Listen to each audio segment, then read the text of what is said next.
Hello বন্ধুরা, বাংলা নিউজে আপনাকে স্বাগত। শুরুতে সংবাদের শিরোনাম, পরে বিস্তারিত জানিয়ে দেব আমাদের হাতে থাকা সর্বশেষ গুরুত্বপূর্ণ আপডেট বাংলা সংবাদ। এদিকে বিএনপির বিরুদ্ধে ষড়যন্ত্র ও অপপ্রচার চলছে বললেন মির্জা ফখরুল।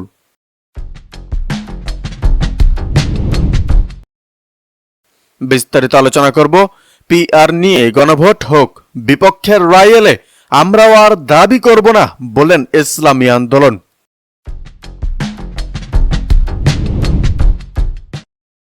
আর রয়েছে সত্যিকারের গণতান্ত্রিক রাষ্ট্র গড়ার প্রত্যয় এবার জাতিসংঘে তুলে ধরবেন প্রধান উপদেষ্টা।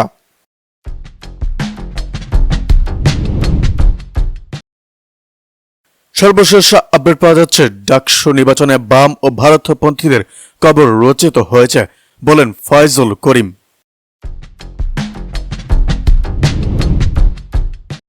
সর্বশেষ আপডেট পাওয়া যাচ্ছে, নির্বাচন নিয়ে শঙ্কা দেখছি না, তবে কিছুটা উদ্বেগহীন এরকমই বললেন মির্জা ফখরুল।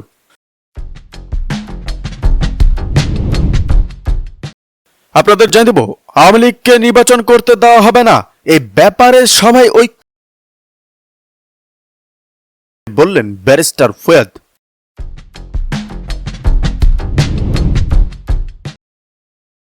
এদিকে স্বৈরাচারের পতন হলেও ষড়যন্ত্র থামেনি, দুর্গোৎসবে সতর্ক থাকতে হবে বললেন তারেক রহমান।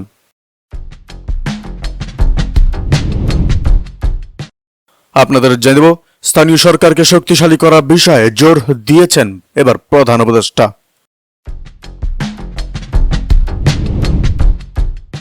বিস্তারিত আলোচনা করব। সেনাবাহিনীর নির্বাহী ম্যাজিস্ট্রেসি ক্ষমতার মেয়াদ আরো বাড়ল। 7টি দলের আন্দোলনে এনসিপি নেই কেন জানালেন নাহিদ। জুলাই সনদের আইনি ভিত্তি ও পিআর পদ্ধতিতে নির্বাচন সহ বিভিন্ন দাবিতে জামায়াতে ইসলামী সহ 7টি দলের আন্দোলনের সঙ্গে জাতীয় নাগরিক পার্টি নেই বলে জানিয়েছেন দলটির আহ্বায়ক নাহিদ ইসলাম। এ প্রসঙ্গে তিনি আরো বলেছেন, আমরা নিম্নকক্ষে পিআর অর্থাৎ সংখ্যানুপাতিক প্রতিনিধিত্ব চাই না, আমরা শুধু উচ্চ কক্ষে পিআর চাই। এছাড়া আমরা মনে করি এখনো সম্পূর্ণভাবে ঐক্যমত্য কমিশনকে প্রত্যাখ্যান করে রাজপথে যাওয়ার সময় আসেনি। রাজধানী শাহবাগের শহীদ আবু সাইদ ইন্টারন্যাশনাল কনভেনশন সেন্টারে আজ শুক্রবার সকাল থেকে সন্ধ্যা পর্যন্ত জাতীয় সমাবেশ সভা করে জাতীয় নাগরিক পার্টি অর্থাৎ এনসিপি। এই সভা শেষে সন্ধ্যায় সংবাদের সম্মেলন করেন দলের আহ্বায়ক নাহিদ ইসলাম। সেখানে তিনি বলেন, এই মুহূর্তে কোনো বড় দলের সঙ্গে জোট ভিত্তিক চিন্তা ভাবনা আমরা করছি না, বরং এনসিপি তার স্বতন্ত্র রাজনৈতিক উদ্দেশ্য নিয়ে এগোবে। নাহিদ ইসলাম বলেন, যেসব ইস্যুতে আন্দোলনগুলো হচ্ছে সেই ইস্যুগুলো সামগ্রিকভাবে সমস্যার সমাধান করতে পারবে না, সমাধান করতে পারত গণপরিষদ নির্বাচন এবং নতুন সংবিধানের দাবি। জুলাই সনদের আইনি ভিত্তির জন্য গণপরিষদ ছাড়া আর কোনো বিকল্প পাওয়া যাচ্ছে না, যেটা সবাই গ্রহণ করেছে। ঐকমত্য কমিশনের প্রস্তাব নিয়ে বিচার বিশ্লেষণ করছে এবার এনসিপির এই নেতা বলেন, আমরা ধরে নিচ্ছি গণপরিষদ ও আইনসভা নির্বাচনের প্রস্তুতি আমাদের একসঙ্গে নিতে হবে। জুলাই সনদের আইনি ভিত্তি ও আগামী নির্বাচনে সংসদের উভয় কক্ষে পিআর পদ্ধতি চালু করা, অবাধ, সুষ্ঠু, গ্রহণযোগ্য নির্বাচনের লক্ষ্যে সবার জন্য সমান সুযোগ নিশ্চিত করা, ফ্যাসিস্ট সরকারের সব জুলুম, নির্যাতন, গণহত্যা ও দুর্নীতির বিচার দৃশ্যমান করা, এসব কর্মসূচি পালন করছে 7টি। এদিকে বিএসএফ ও আরাকান আর্মির হাতে আটক শতাধিক জেলেকে উদ্ধারের দাবি। ভারতীয় সীমান্তরক্ষী বাহিনী অর্থাৎ বিএসএফ ও মায়ানমারের বিদ্রোহী গোষ্ঠী আরাকান আর্মির হাতে আটক শতাধিক বাংলাদেশি জেলেকে দ্রুত উদ্ধারের দাবি জানিয়েছে জেলেদের পরিবার ও নাগরিক সমাজ। সোমবার রাজধানীর পুরোনা পল্টনের মেহেরবা প্লাজার এক সংবাদ সম্মেলনে এর দাবি জানানো হয়। ইন্টারন্যাশনাল মাইগ্রেন্ট ফাউন্ডেশন ও রেল নৌ যোগাযোগ ও পরিবেশ উন্নয়ন গণকমিটি যৌথভাবে এই সংবাদ সম্মেলনে আয়োজন করে। সংবাদ সম্মেলনে জানানো হয়, গত বছরের 4 নভেম্বর কুড়িগ্রাম জেলা চিলমারি, রৌমারি ও রাজাপুরের 7 জন জেলে জিঞ্জিরাম নদীতে মাছ ধরতে গিয়ে ভুলবশত ভারতীয় অংশে প্রবেশ করেন।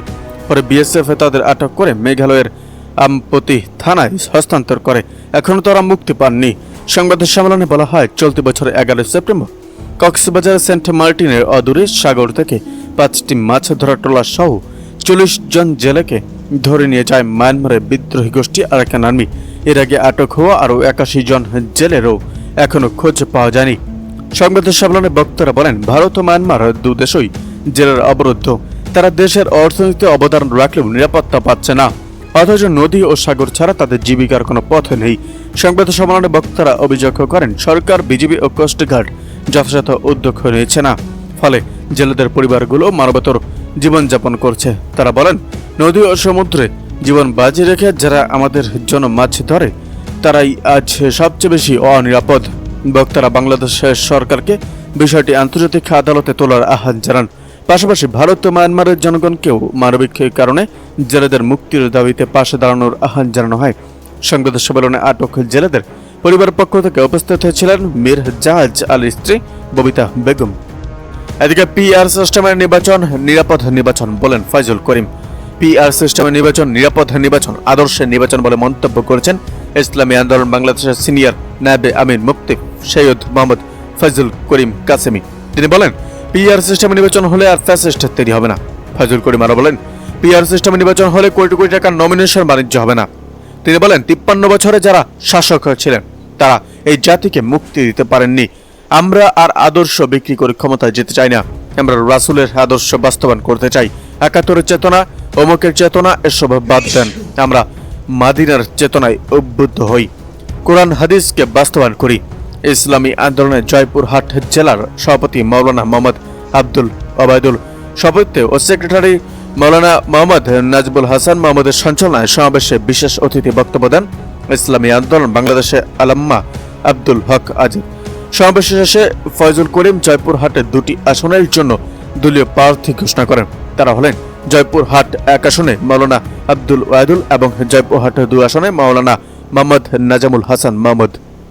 এদিকে অন্তর্বর্তীকালীন সরকারের কাছে জাতির যে প্রত্যাশা ছিল তা তিনি পালন করতে পারেননি বলেন ফয়জুল করিম।